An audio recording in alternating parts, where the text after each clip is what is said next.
Central bank of ઇન્ડિયાનો 115મો સ્થાપના દિન ગાંધીનગરની સ્કૂલમાં એક પેડ માં કે નામ કાર્યક્રમ યોજાયો। આ સાથે બેંકના સ્થાપના દિવસની ઉજવણીના ભાગરૂપે સ્વચ્છતા અભિયાન અને વોકેથોન સહિત વિવિધ કાર્યક્રમોનું આયોજન કરાયું। માતાના નામે એક વૃક્ષ કાર્યક્રમ હેઠળ 115 છોડ રોપવામાં આવ્યા। સેન્ટ્રલ બેંક ઓફ ઇન્ડિયાના 115મા સ્થાપના દિવસે ગાંધીનગરની એક સ્કૂલમાં માતાના નામે એક વૃક્ષ પહેલ હેઠળ વૃક્ષારોપણ કાર્યક્રમ યોજાયો હતો। આ કાર્યક્રમનું ઉદ્ઘાટન શિક્ષણ મંત્રી પ્રદ્યુમન વાજા દ્વારા કરવામાં આવ્યું। આ અભિયાનનો હેતુ પર્યાવરણીય સંરક્ષણ, હરિયાળા વિકાસ અને આબોહવા સંરક્ષણ વિશે જનજાગૃતિ લાવવાનો છે।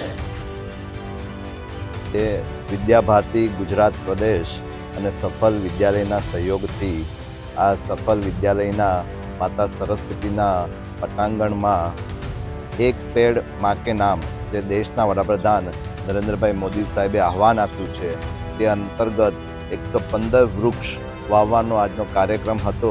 એ કાર્યક્રમમાં અત્રે ઉપસ્થિત રહ્યો છે અને વૃક્ષ વાવો અને પર્યાવરણ બચાવો એ થીમ સાથે આ દેશમાં આપણી સંસ્કૃતિ અને 2047માં જ્યારે ભારત દેશને આઝાદીના 100 વર્ષ પૂરા થશે ત્યારે વિકસિત ભારત 2047ના સપનાને સાકાર કરવા માટે આજે બધા જ લોકો આ કાર્યક્રમમાં ભેગા થયા।